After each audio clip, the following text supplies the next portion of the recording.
Акбар, салам алейкум. Валейкум ассалам. Жеңиш кут болсун. Чоң рахмат, Алла разы болсун. Бардык ММА көрөрмандарын кубандырдың, кайра нокаут менен жеңипчи. Анан бул Халил Амирди нокаут менен утам деп чыктың беле, негизи кандай даярданып чыктың эле? Өзү биринчи интервьюбузда бергенимде эле айтканмын сизге, то что любой бойду мен настрой 3 раундга коем деп. Нокаут деп план жок эле, 3 раунд 3 раунд өтөт деп ойлогом бойду. Бирок анын рекорду дагы 10-0 эмес беле, мындай серьезный эле атаандаш болчу да. Анан кандай карап чыктыңар эле? Аны сизге биринчи өзү агайыма жөнөткөндө ушул Халил Амирди берип атат дегенде тренерим келип алып, жаман кичине мындай коркуп кичине баягындай мандыраш болуп кичине келген эле. Анан менимче ким берип атат десем, Халил Амирди берип атат деп, анан өтө жакшы дайланышыбыз керек экен, буга мындай же албай эле коелубу деп бойду айтып аткан болчу. Бирок айткам агайга, уже көптөн бери урушар элекмин, анан кыргыз элин күтүп атышат бойлорумду, туугандарым, досторум, ошо поклонниктерим бар, ошолор айтып атышкан, качан урушасың, ошол узарып кеткен үчүн примат эткем да ал бойдучу. Төртчү камтуу боюнча Кыргызстандын лидеринен чексиздикти кошуп ал. 4 жумага болгону 500 сом. Максималдуу ылдамдыктагы чексиз интернет. Акысыз мессенджерлер менен социалдык тармактар. Wi-Fi'ды акысыз таратуу. Чексиз чалуулар. Жогорку сапаттагы 200дөн ашуун телеканал. Этно Медиа онлайн кинотеатрын акысыз көрүү. Мой О тиркемесинен же Остор дүкөндөрүнүн акысыз есим. Баарына чексиз. Акыркы беттешиң былтыр жайында болду. Узарып кеткен да. 1 жылга жакындап бараткан экен. Ошондо сен айтып атпадың беле, бутумда жаракат, травмам бар депчи. Анан ошол жаракаттың толук айыгып чыктыңбы же травма менен чыктың? Жок, айыгып чыккан жок, травма менен чыктым. Анан помимо этого еще тизеден травма бар эле, тиземен травма кылып чыккан бойго. Өзүңөр көрдүңөр, биринчи раундда путума галенстоп кийип чыккам. Уже экинчи раундда уже отурганымда чечип коюшкан да. Болсо ошо галенстоп менен чыккам бойго. Тизеңди эмне болуп ортолдуң эле? Тиземи сбордо кылат Москвада. Именно орозо бүткөндөн кийин ошол күнү бүткөн майрамга намазга барып келгенимде уже вольный борьбадан иштеп проход кире коюп тура эмес. И уже ошол жерде связкалар, растяжение связок, анан жидкость толуп калыптыр да. Сага кирди беле же сен кирдиң? Жок, мен кирдим эле өзүм. Ушундай өзү кача коюп, тура эмес кача койгон спарринг партнерим. И уже ошо травма алып калдым. Анан травма бул беттеш учурунда билинген жокпу, кандай сезилдиби же? Өзү подготовка өтө билинди, потому что биз 3 апта калган болчу бойго. Ошо уже ойлонгом, может ушпай эле койсомбу депчи, ушундай сомнение алып кетти. Агайга эми айттым, ушундай травма болуп калдым деп. Болгондон агайларым айтып калган, ойлонуп көр, потому что бул өтө важный бой карьераңда. Если ушуну жеңип калсаң, мындай айтканда кыйын болот депчи. Ойлонуп көр, рисковать этиш кереги жок дейт. Сага типа уже мындай айткандай чоң организация урушуп, чоң лигада урушкандан кийин топ 5, топ 10-те киргениңде уже кереги жок андай рисктер дегенде, анан кийин уже как сказать, мен айткан дагы айткандай мени күтүп атышкан көрөрмандарым, боюм качан урушасың дегенден рисковать эткем. Ошо рискке жараша ушуну болду да.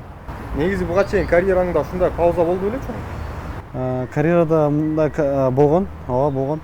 Бой табылбай, травмалар болуп, ушундай болгон учурлар. Бирок биз сабыр кылып өткөнбүз ал маселени. Мунусунда сезилдиби көпкө чейин мушташпай анан чыкканыңчы? Жок, сезилген жок, бирок мен уже январдан декабрдын аягында уже тренировкаларды баштагам, уже полноценный тренировкалар кылып уже күтүп аткам бойлордучу. Уже нормально болчу. Анан жанагы беттеште секундантыңдын берген кеңеши подсказкасын баалап атышат да көрөрмандардын барчы өз убагында берди деп. Чын эле ошону уккандан кийин анан ошондой кыймыл кылдыңбы? Ооба, обязательно бул спортсмендер мындай айткандай угуш керек да өз секунданттарды. Мен ошо агай кыйкырды, чыгып туруп эле ур дегенде мен угуп калып сразу чыктым да, түрттүм да уже. Өзүм комбинация, отработанный комбинацияны иштедим. Бул отработка кылып атканбыз өзү. Подготовка сбору кылып атканымда ошо отработка кылып иштеп аткан болчук. Анан агай түртүп эле ур дегенден биз уже отработка кылган нерсебизди иштедик да. Клинчтен чыга калып именно вот может даже тартылган видеолорам барбы, ошо чыгып туруп эле, клинчтен чыгып туруп эле эки чыканак и уже боковой иштегендерибиз бар. Анан көрдүм калып баратканын. Кандай сезим болду ошол учурда? Мына иштеди дедиң? Сезимдер биринчи, конечно, мына толкунтанып, билбейм, мына сразу билинди уже, всё, утканым. Башкача болду. Анан беттеш бүткөндөн кийин сен англис тилинде да бир 2-3 сөз сүйлөбөдүңбү? Азыр англис тилин үйрөнүп атасыңбы? Үйрөнүп атабыз, иншалла, бирок не идеально, но секин-секинден үйрөнүп кетебиз. Керек да, эл аралык деңгээлде. Обязательно, могу международный уровеньге чыккандан кийин уже обязательно английский керек экен. Не только мына One FC'де, UFC'де деле, башка брейв организацияларда да обязательно английский керек бизге. Анан бул беттештен кийин сен чакырык таштадыңбы, таштаган жоксуңбу? Таштадың? Вот, таштадым. Мен айттым, биздин чемпионубузга 66 чемпиону One FC'де Кытай бар, Танкай деген. Ошого если возможность болсо, бергиле дедим да. Ал Кытайдын деңгээли кандай? Ал опытный Кытай, рекорду деле жакшы, 18-2 болсо керек. Анан кийин мындай бирок утсак болот. Эми кийинки беттеш качан бериши мүмкүн болот? Матчмейкер менен сөзгөндө августка, иншалла, расчет августка коюп атабыз. Өзү дагы август, анан уже эс травма болбосо эле августка, иншалла. Ага чейин тизеңдин анан бутуңдун жаракаттары айыгышы мүмкүнбү? До конца айыгышы мүмкүн эмес, бирок аракет кылабыз. Ошо магнитный менен физио лечение менен восстановление кылганы. Анан кандай сборлорду өтөйүн деп атасыңбы? Кандай даярдыктарды көрүп баштадың? Ооба, азыр менеджер менен өзүм сүйлөштүм. Ошо виза жөнүндө кичине проблемалар болуп атат. Эми ошо приглашение менен Америка сборго барып келейин деп атам. Кемп кылып кичине. 2 ай, 3 ай Америка топ тимге барып подготовка кылып келейин деп атам.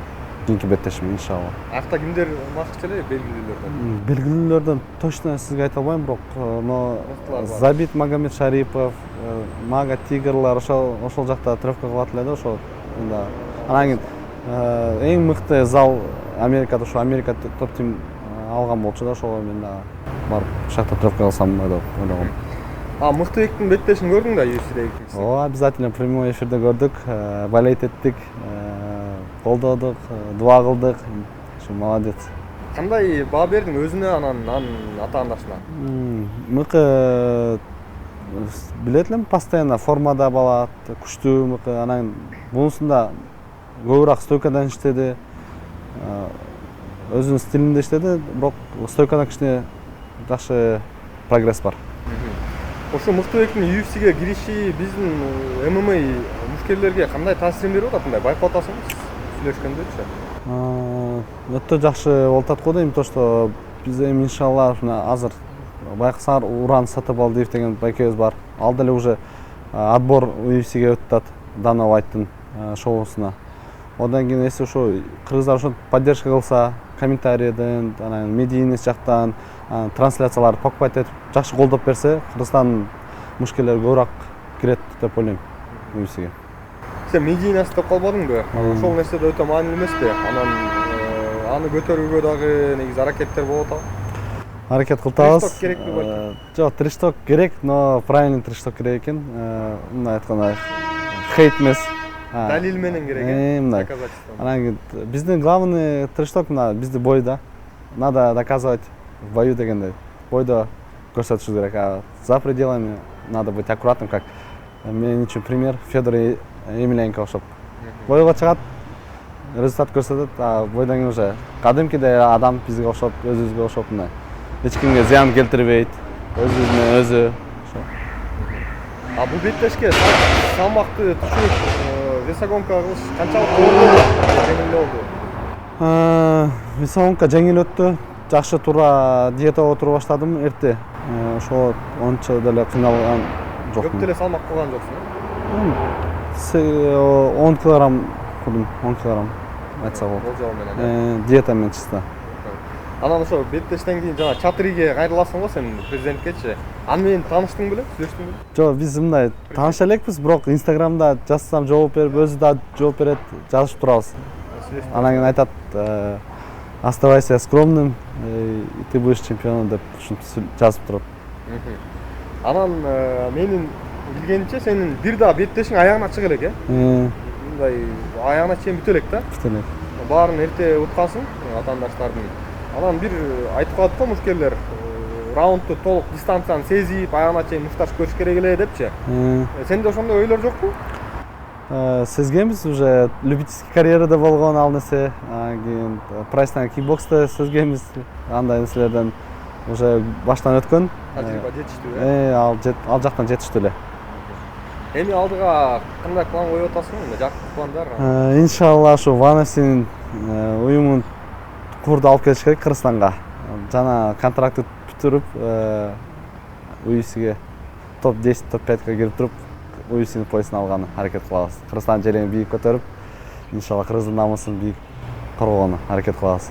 Иншалла ушул ийгиликтериң ишке ашсын дейли. Чоң рахмат Акбар. Дагы да болсо Алла разы болсун, чоң рахмат. Кыргыз элим ушундай колдоп жүргөнүңөргө, силердин дуаңар менен биз жеңишке жетип жатабыз. Алла разы болсун силерге.